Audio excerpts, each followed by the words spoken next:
Good evening and welcome to the historic Wayne Theater Ross Performing Arts Center. We're excited that you're joining us this evening for our Signature Speakers series of science. And coming up at the Wayne Theater, we will have 2 weeks of live productions here of the musical Scrooge. And Gerald Dickens will be here with his one-man show of A Christmas Carol. He's the great-great-grandson of Charles Dickens, and this is his last USA tour. Lots coming up, including Scott Miller this Friday night, Rocky Mountain Christmas with a John Denver tribute, and so much more.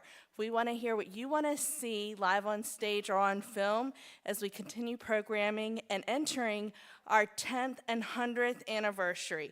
We appreciate your support of the nonprofit, and now I'd like to have Lynn Pullen come forward representing the Virginia Natural History Museum.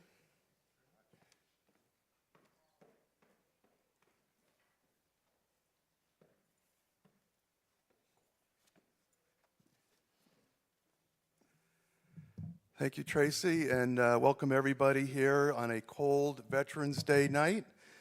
We have a special presentation to start the night on this really special day. So, ladies and gentlemen, please rise for the presentation of the colors of the United States of America.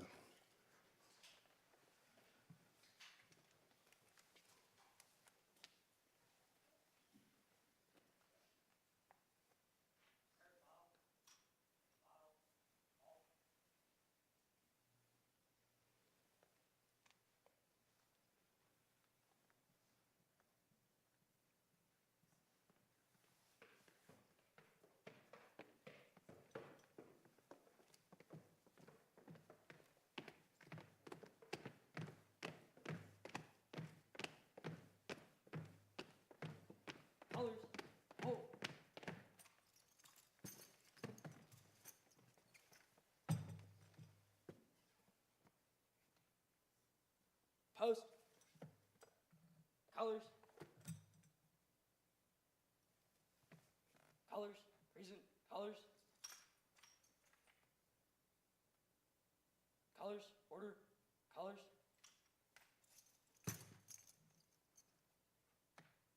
Ready. Face. Forward. March.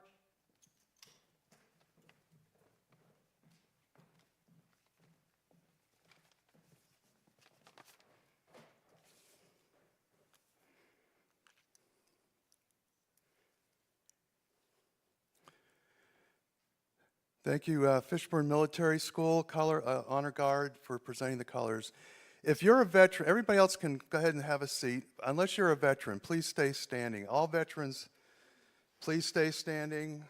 Veterans, I want to thank you all. Please thank you for your service to our country.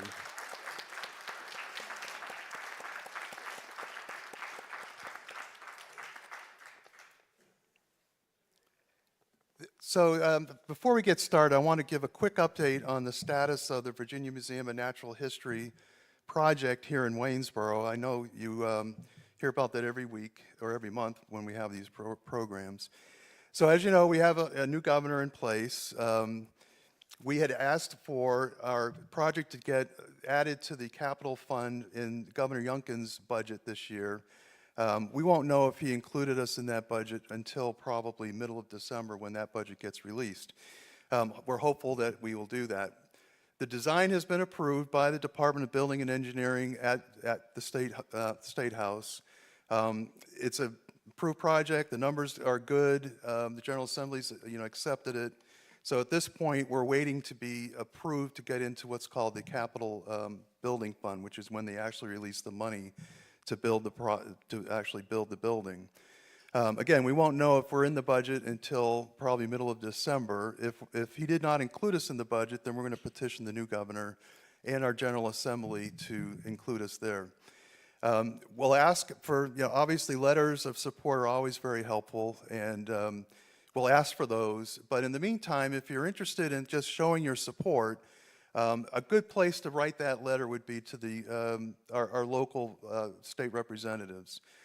Back in the lobby on the table, there's a sheet of paper that's got the representatives, both the House of Delegates and the state senators that represent our local 4 regions: Albemarle County, Waynesboro, Augusta, Rockingham, Rockbridge, and down in the southern part of Nelson and Wintergreen. So if you're interested and motivated, a simple letter to these legislatures saying we're asking you to support moving this project into the capital fund, that really would help us and move this project along.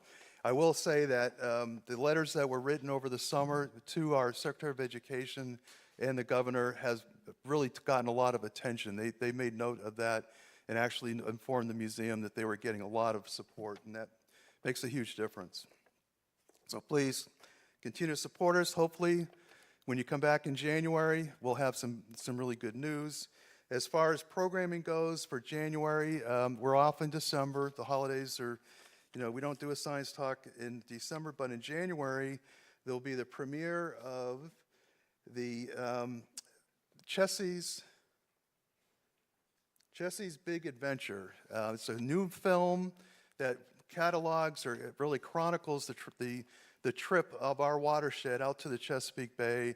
It's a pretty cool project that the South River Water Coalition has put together. So that'll be the science topic for January. So you really don't want to miss that. This will be the great world premiere for it. So you want to be here. There'll be a red carpet out front, the whole 9 yards. All right, enough of that. So let's talk about tonight's talk. I first met John Ross about 20 years ago. At that time, he was the chair of the State Council of Trout Unlimited, and he came to Waynesboro to attend the Virginia Fly Fishing Festival in that capacity. And he told me he was very impressed with the collaboration between local businesses, local government, and conservation agencies. He was so impressed that he scheduled the annual statewide Trout Unlimited President's Meeting each year in Waynesboro, coinciding with the festival. That effort, that annual effort in these meetings, spawned the Center for Cold Waters Restoration. John was a founding member of that board. The Center for Cold Waters Restoration spawned the idea of a Blue Ridge Interpretive Center. And because of John Ross, the Center for Cold Waters Restoration engaged the Virginia Museum of Natural History, which today is one step away from actually being a reality here in Waynesboro. There's been a lot of people in the community and outside the community who have committed thousands and thousands of hours and effort to make this project a reality. But I can honestly say, having been involved in this day one, that if it were not for John Ross, it may not have actually happened at all. So John's got a lot to do with where we are today and the project we're talking about. I have to admit, today was the first time I ever read John's bio on his website, www.rosswrites.com. I'm not going to go ahead and recite what's on that what I read. You can go to rosswrites.com. That's ROSSRITES.com, and you can read it for yourself. But what you'll learn when you do that is that John has a deep-rooted passion for geology, conservation, all things nature and family. You're going to also learn that he merged these passions with his gift for writing that coalesced into a lifelong career in higher ed public relations. During his free time, while he was doing that, he freelanced articles for Sports Afield and Sporting Classics. That resulted in him traveling up and down the Western Hemisphere, from the frozen north of Canada to the frozen south of Chile, writing outdoor and nature articles, and publishing 12 books. Check out rosswrites.com, a little plug, rosswrites.com, to learn more. What I learned by reading his bio matches what I have come to know about him over the 20-plus years of experience I've had with him. He's a smart, articulate, passionate, make-it-happen kind of guy who genuinely cares about nature and our environment, and is committed to seeing this museum get built. Tonight we're going to hear about one of those books, so it's my honor to introduce John Ross.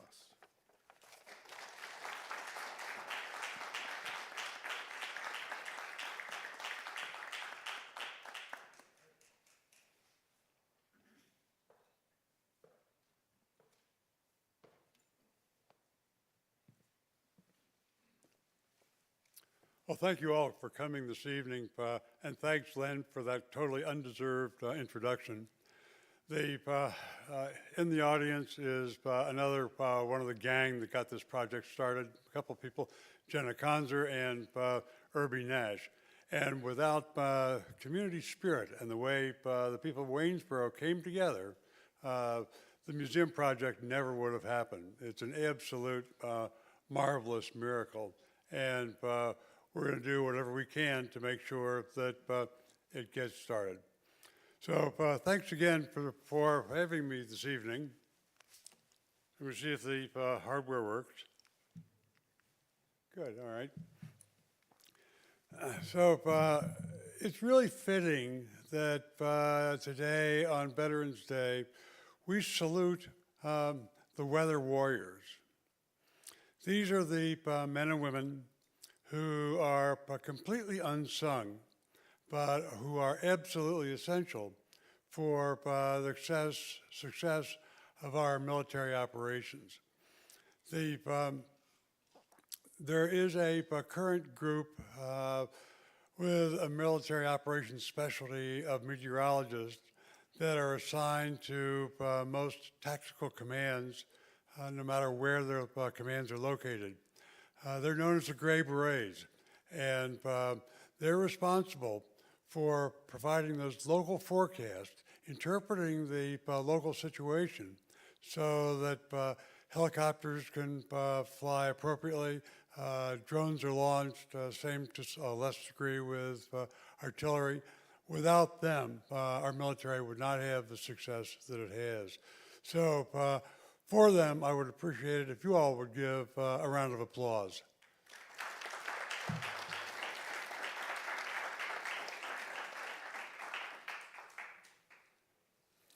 So the most important weather forecast in history, the forecast for the D-Day invasion of Normandy, June 6, 1944.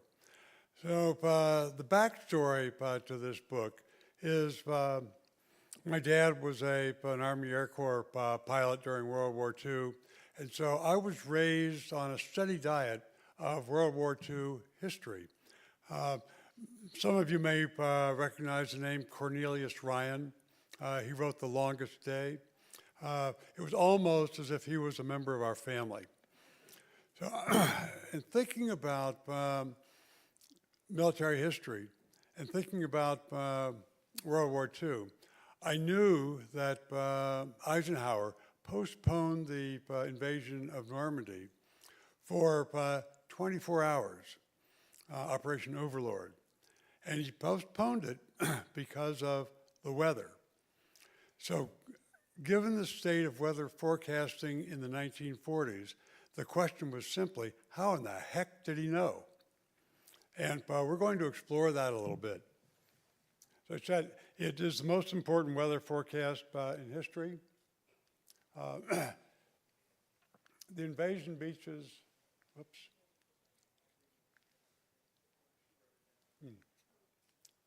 This is not working. Oh, well.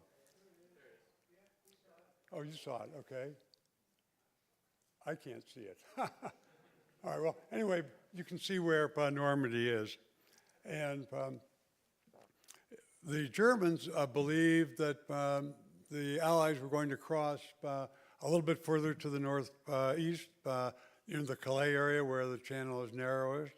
One of the big, most important secrets was where the Allies were going to land and when they were going to land. Imagine the buildup of military equipment and personnel in England prior to the invasion. They've been building the stockpiling materials, aircraft, vehicles since 1942. And finally, by 1944, all was pretty much ready.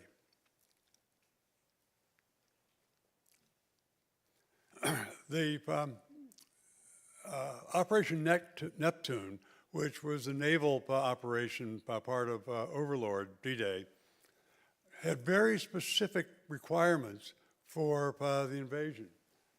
You can see the winds couldn't be more than 17 miles per hour. The surf no more than 8 feet. unbroken cloud, 11,000 feet, 50% cloud at 5,000 feet, low tide, moderate moon, and dawn. And so finding a combination of all those factors in one day was a tremendous feat for the D-Day weather warriors. And though the invasion was successful, conditions were excruciating. One of the ways that they gathered information about the conditions on the beach was to launch collapsible kayaks from a submarine. And the people paddling the kayaks were actually, you're ready for the geologic term, unconsolidated sediment specialists. In other words, they knew a lot about sand. And so they would paddle in from their submarines, and the date that gave them the best data was New Year's morning, because they knew that the Germans would have been celebrating New Year's Eve very heavily and would be less apt to be on shore patrol. What they found was that the right combination of sand on Normandy beaches would support amphibious vehicles, trucks, and it's so important to the success of the operation.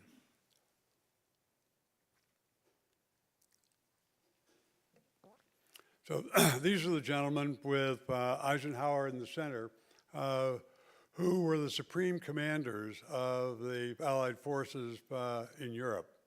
They were the ones that had to make the pivotal decision, and the guy sitting in the center of the table, Eisenhower, it all fell on his shoulders.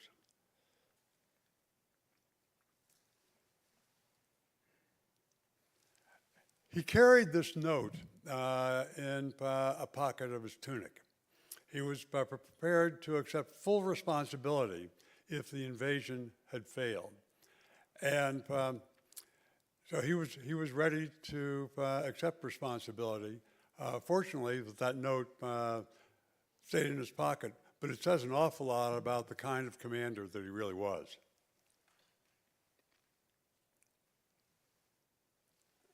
So what would have happened if the invasion had failed? You all remember that long list of personnel and material and supplies that had to be stockpiled in England? It would have taken at least a year to restore all of those resources in preparation for another attempt to breach the Germans' Atlantic Wall in northern France. The other thing that was going on at the time is that Churchill and the Brits were lobbying heavily for an invasion of southwest or southern France through Marseille.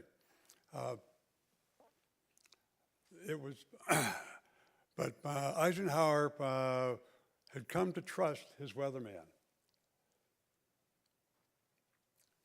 His weatherman is James Martin Stagg. And if ever there was an individual that was appropriately fit for his job, it's Stagg. Now, Stagg was, he was born in a converted stable in Edinburgh. And his mother felt that, well, his mother was a seamstress and took him laundry. And so every couple of days she would walk into the big houses in Edinburgh and pick up the dirty clothes, and she would see the libraries with lots of books, and she would feel that would be an appropriate thing for her son James to do. He was born, I think, in the late 1880s, early 1890s. It was the era of major British polar exploration, and she thought that if her son could become a scientist and conduct those kinds of explorations, that he would have the kind of respect that she and her husband could never master from their converted stable in Edinburgh.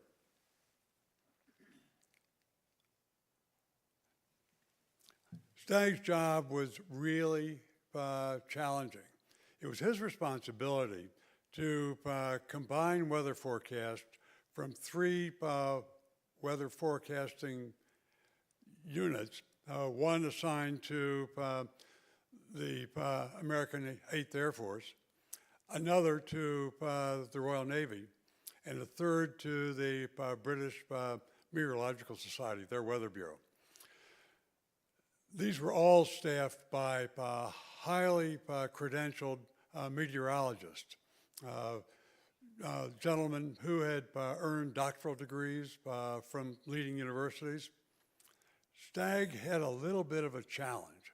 One, he was a civilian, and so he ran around wearing his suits while everybody else was in uniform. And one of the things that you know is that when you see somebody in uniform, you know their stature by the rank on their shoulders and where they've been because of the campaign ribbons on their chest. For Stagg, he was wearing a tweed suit. What could people know? The other thing is that Stagg was really fascinated by geophysics. His special interests were the Earth's magnetic fields. And so he studied at Edinburgh University, eventually earning a doctorate. And at the tail end of that, he conducted British polar explorations in the Canadian subarctic. So he became part of the legacy that his mother had wished for him.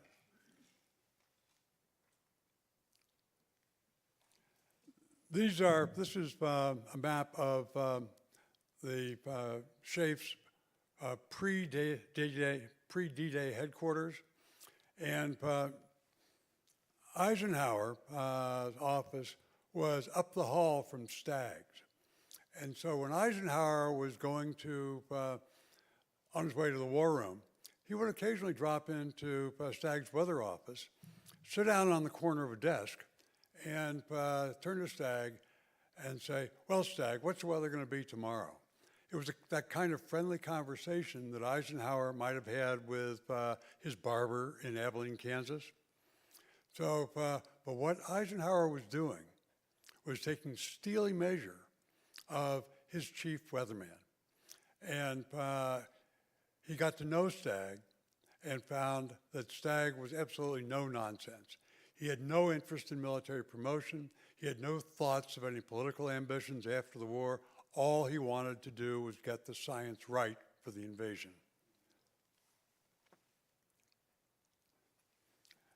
That didn't go down all that well with some of the meteorologists in the U.S. Army Air Corps team.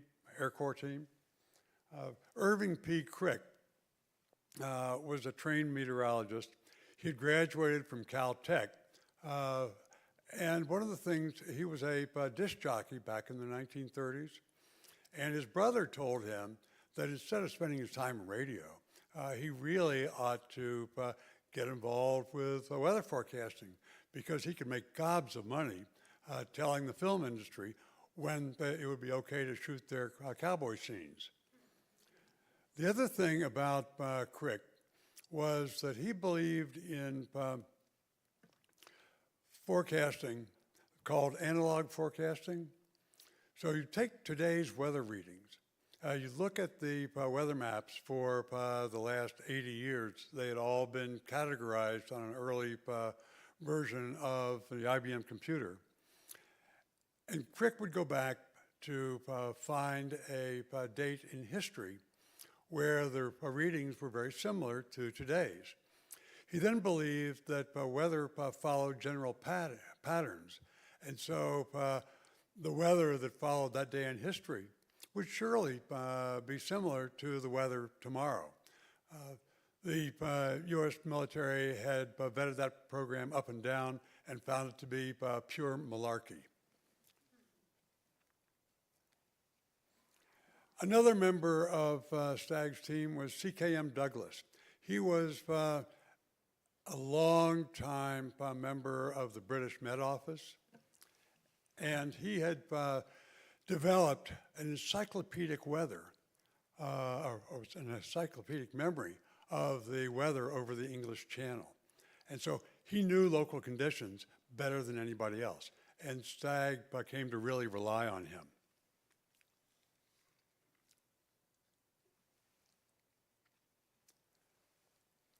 So a little bit of weather background. Air masses behave just like water. They have, for those of you who majored in physics, they have similar fluid dynamics. And so air flows from high pressure area to cold pressure area, just like water going downstream. The Met Office in England had developed they had to rely on the emerging science of atmospheric physics, where the Weather Bureau in the United States didn't have to. The Weather Bureau in the United States was really able to use empirical data. So when a storm came down from Western Canada and across the Great Plains and then headed to the eastern coast, Americans could track the progress of that storm hour by hour because of the railroad telegraph systems. So we knew what was coming across our continent, where the British had very little way of finding out what kind of weather was coming across the North Atlantic.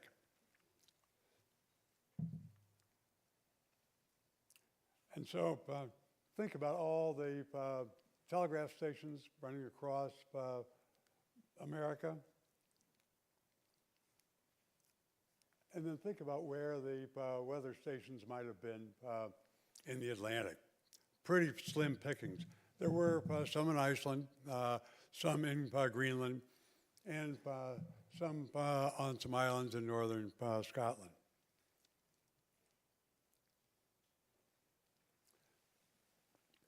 One of the keys to the success of World War II in Europe was breaking the code machine that the Germans used.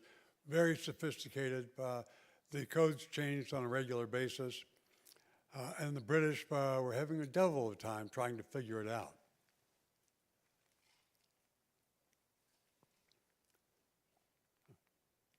Oops, let's go backwards.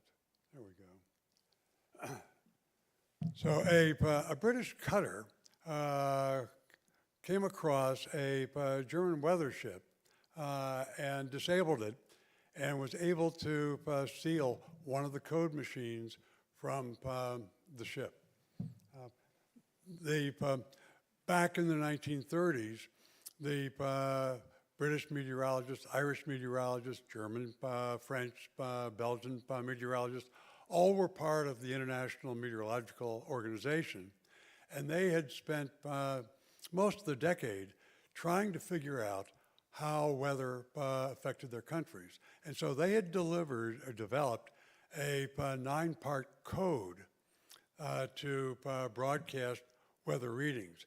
Those weather readings were temperature, cloud height, humidity, barometric pressure, and wind speed and wind direction, among other things. And so that information was broadcast in a set of coded messages, 9 of them per transmission.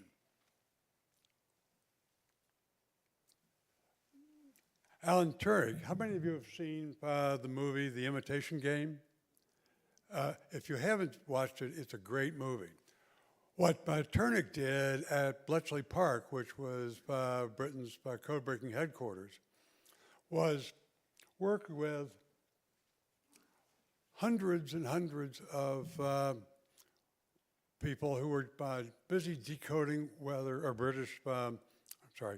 decoding German translations and trying to feed them into this prototype of a computer.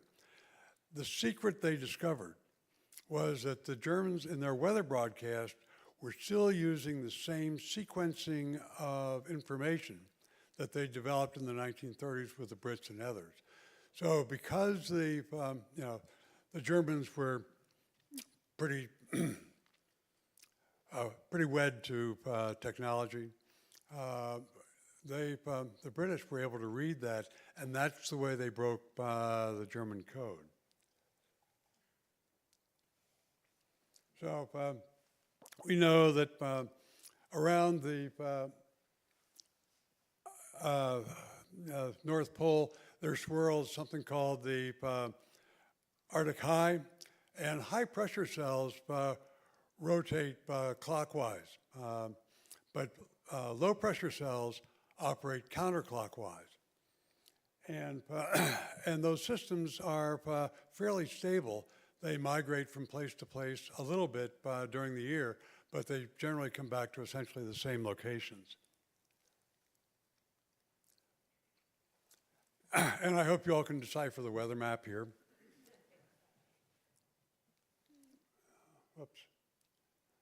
So the weather map, let me go back one. You can see the United States down there. England is up here. And you can see the weather fronts that are moving across the North Atlantic. The leading edge of the front with the rounded symbols on it is a warm front, and the following front is a cold front noted with the sharp triangles.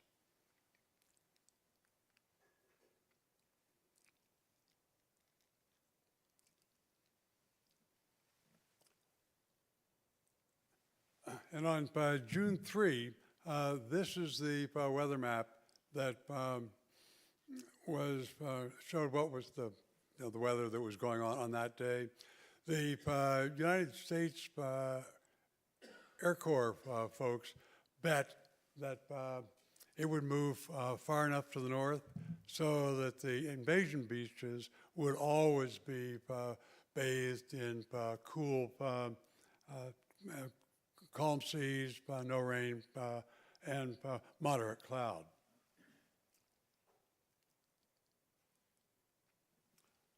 Moving on to the 4th of June, you can see here a frontal system that is moving in this direction towards the invasion beaches. Now again, this broad expanse of ocean where there were few weather reading assets available.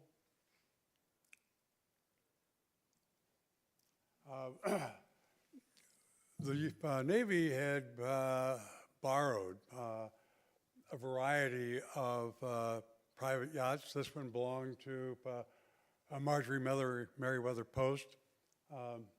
Its name was the E.F. Hutton.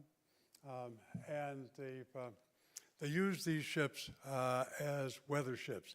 Now, think about the North Atlantic, 1943, 1944.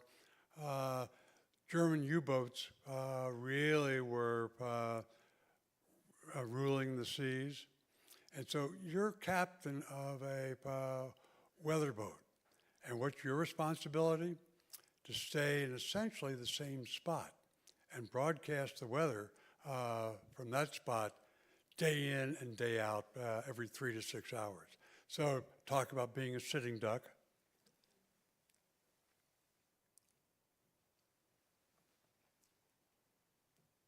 Another one of those weather ships, a frigate.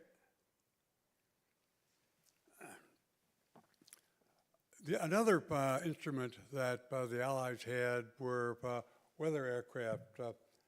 This is I think it's a B-17, and it is, they would fly sorties out over the North Atlantic,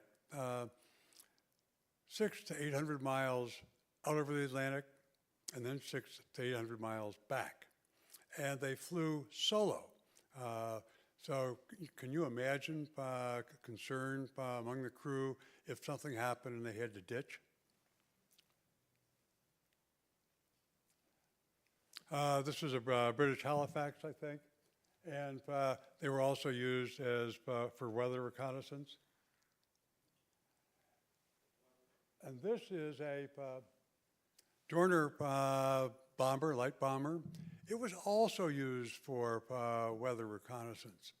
And so keep in mind that the meteorologists on board some of these German weather recce aircraft and Allied weather recce aircraft knew each other from the 1930s when they were working together to figure out how to transmit weather data. And so occasionally they would fly side by side. And there was some comfort in that because the crews of each knew that if their plane went down, the crew in the other aircraft would radio the location of the crash in the hopes that their allies, in other words, German aircraft, makes a broadcast. They hope that a German submarine or a German surface ship would come and pick them up and capture the meteorologist. But being captured was preferable to the other alternative. Now, some of you may remember that during World War II, Ireland was neutral. And it didn't side with the Allies, and of course it didn't side with the Germans. So when this particular weather aircraft had mechanical difficulties and had to make a forced landing, it came down in Ireland. Well, the Irish government certainly couldn't allow that aircraft to take off and fly home. So what they did instead was allow it to be disassembled and taken chunk by chunk across the border into Northern Ireland, where it was put back together again, and they could fly it home. I mean, there are lots of ways to get around the mulberry bush.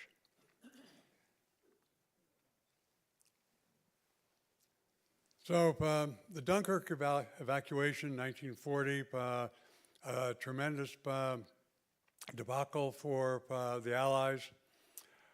But in many ways, it was one of the keys to the success of D-Day.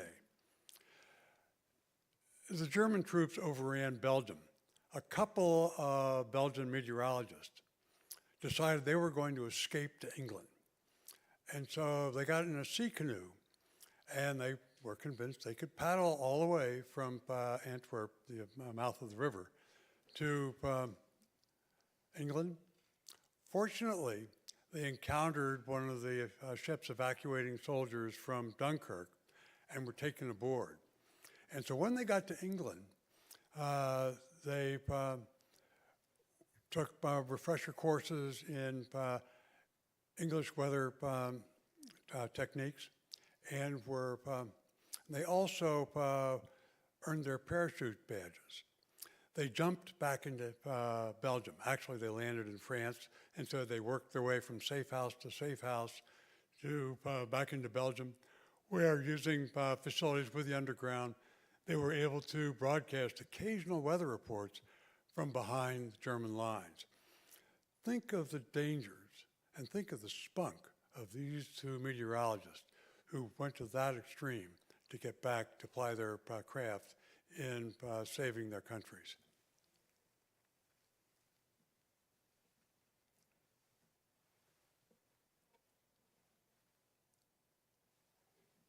So this is the aircraft, an aircraft like the one that delivered them. The Whitley was famed for its configuration. The aft half of the aircraft had a hatch that opened vertically, and so paratroopers could slip down that hatch and land in their destinations. So here we are on June 4, and the weather at Normandy isn't really great. There's a warm front crossing the beaches, and a cold front is on its way. And the question was, would there be a significant gap between the two that would allow the invasion to go forward?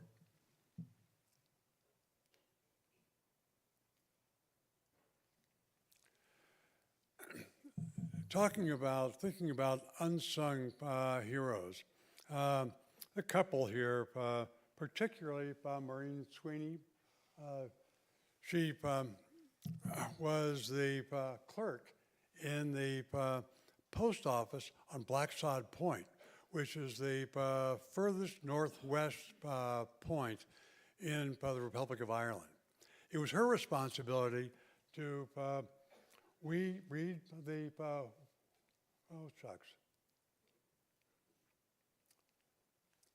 to read the weather instruments, atmospheric pressure, cloud cover, temperature, wind speed and direction, and transmit it to Irish Weather Headquarters. And then from there, Irish Weather Headquarters transmitted it to the English Met Office. Now, how could the Irish Weather Service do that when Ireland was demonstrably neutral in the conflict? Turned out there was a secret agreement that between Ireland and England that allowed both sides to exchange weather information. One of the reasons why that agreement existed, is because the British meteorologist and the Irish meteorologist had been working together for decades. They knew each other, they respected each other's mastery of weather forecasting, and so the weather forecasts from Ireland were an absolutely essential component of planning for D-Day. As I mentioned, the weather office was located in the post office. Oh, damn it.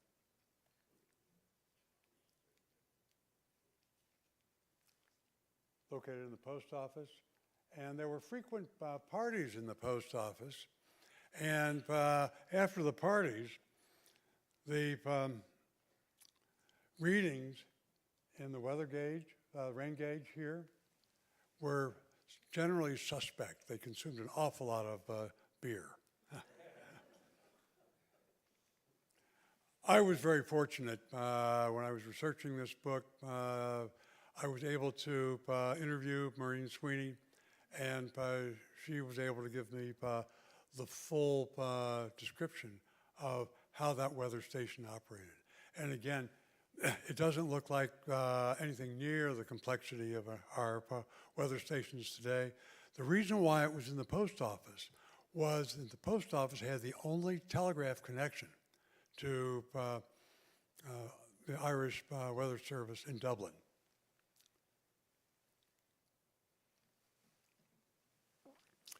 Eisenhower, on the days before D-Day, his headquarters had moved to Southwick House, which is in the moors above Portsmouth, the big naval harbor.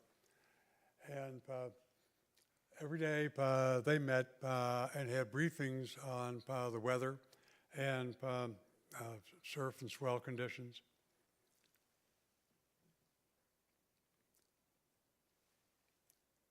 And on 5 June, this was the picture of the weather over southern England and northern France. And the Americans were completely convinced that there was going to be a lull that was long enough to allow the invasion to go forward. And Eisenhower spent a lot of time talking with the troops, inspiring the men. But all the time in his hip pocket, he carried that notice to read if the invasion had failed. What must have been going on in his mind, I can't imagine.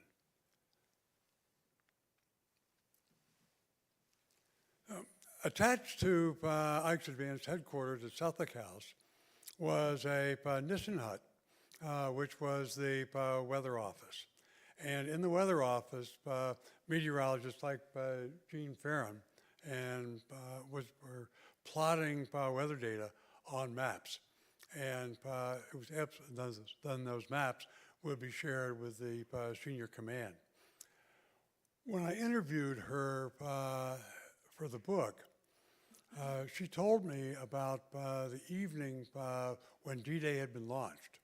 And she and her husband-to-be another weather map maker. Let me digress for a second. When her husband-to-be was working in the weather hut one day just before the invasion, there was a knock at the door, and he got up and he opened the door, and in came Eisenhower. And Eisenhower was skating on the slippery floor that Farron's betrothed was cleaning. Can you imagine what would have happened if Eisenhower had slipped and fell on a bar of soap? Jean Farron and her husband-to-be, after the invasion was launched, walked down from Suffolk House to a pub in the town for a birthday party for one of her friends. And as they were coming back up the hill, they heard the endless drone of aircraft after aircraft after aircraft after aircraft carrying paratroopers and pulling gliders on their way to Normandy. And she broke down into tears. She was so afraid that they had made a mistake on the weather maps, and they were responsible for sending tens of thousands of men into their death. And when I interviewed her in 2003, I think it was, we were sitting around the table at her house, and she started telling me that story. And she burst into tears and hid her face. She was shaking. I couldn't believe the pressure that she and her colleagues felt in that little weather hut on the eve that D-Day was launched. The weather was anything but perfect, but the weather was good enough for the invasion fleet to reach the beaches and for aircraft to drop paratroopers. The weather was by no means ideal. This is the weather map, the analysis from 5 June to 8 June, and it shows the passage of those fronts, and the passage of the fronts after that invasion date gave the Allies time to build the beachhead. But the next suitable date of a tide and moon and sun was 2 weeks later, June 16 to 18. That was the backup day. And if the Allies had waited for the backup day to occur, they would have been caught in the teeth of the worst gale to come down the English Channel in 40 years. D-Day would have failed.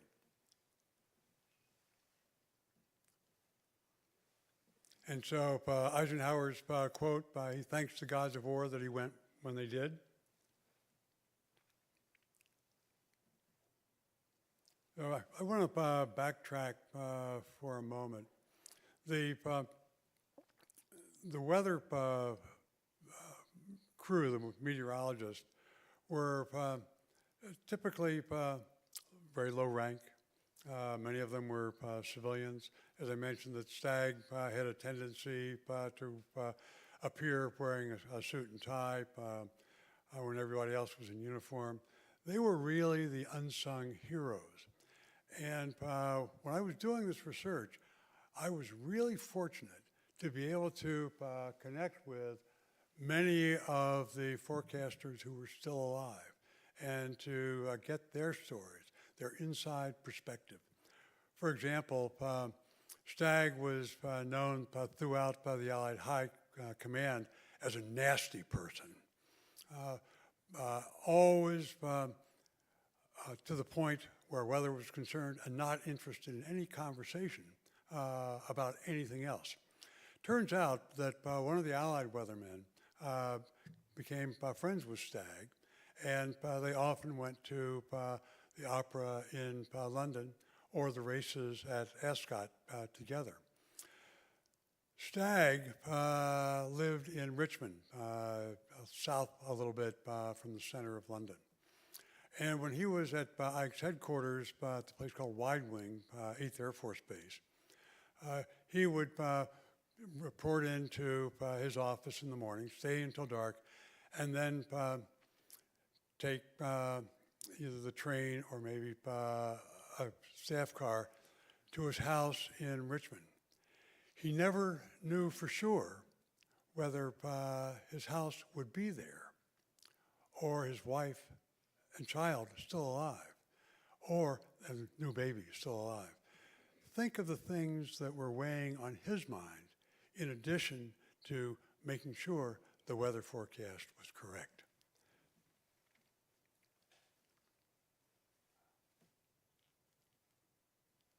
So questions? Could we dim this light a little bit?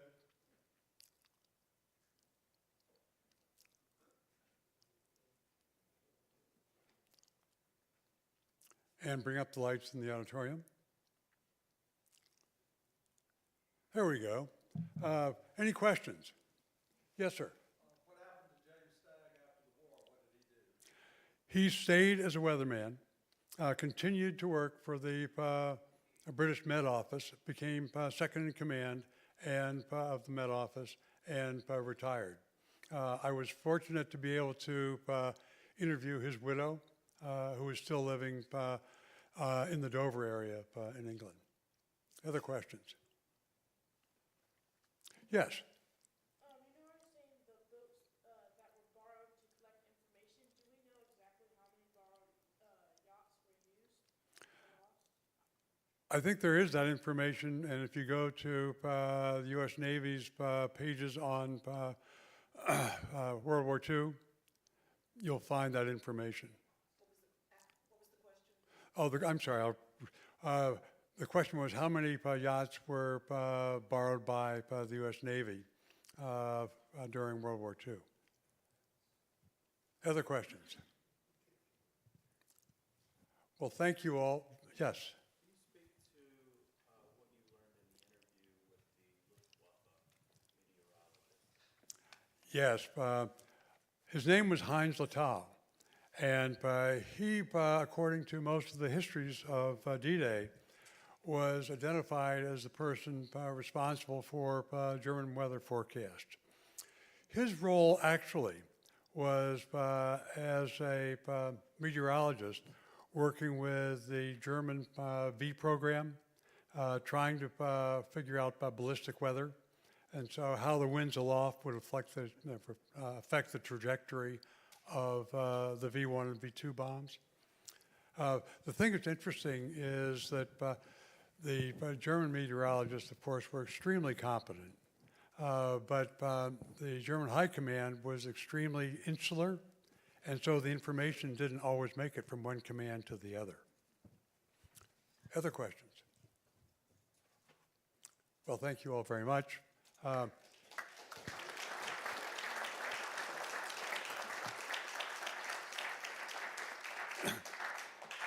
And before you go, first of all, the commercial.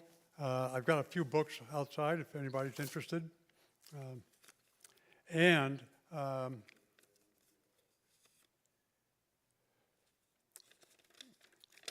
Please rise for the retirement of the colors of the United States of America.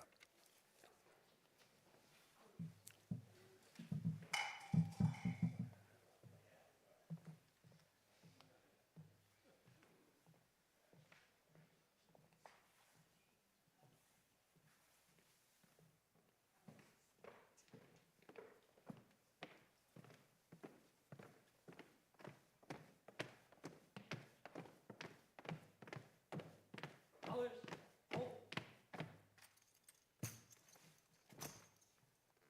Colors, present, colors. Colors, order, colors. Retrieve. Colors.